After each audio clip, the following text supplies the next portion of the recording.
Recording studio Dhanaha.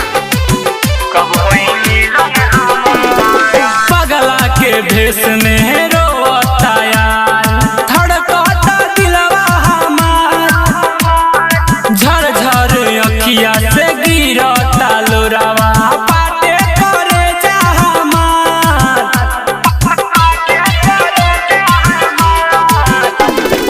पगला के भेष में रोता यार, धड़कता दिलवा हमार, झरझर अखिया से गिरता लोरावा, पाटे करे जा हमार।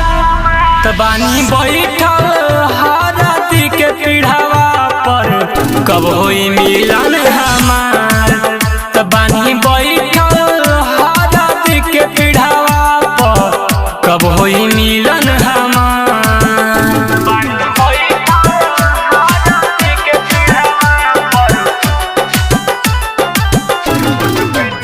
Recording studio Dhanaha.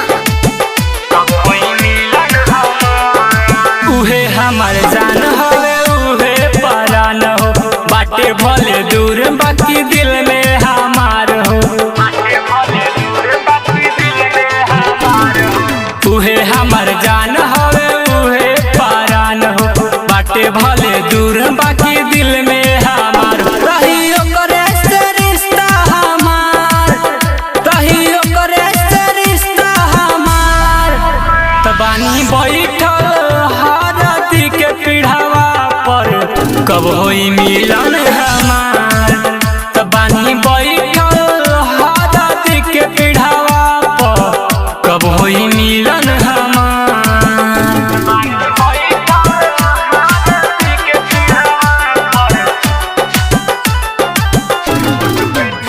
Recording studio Dhanaha.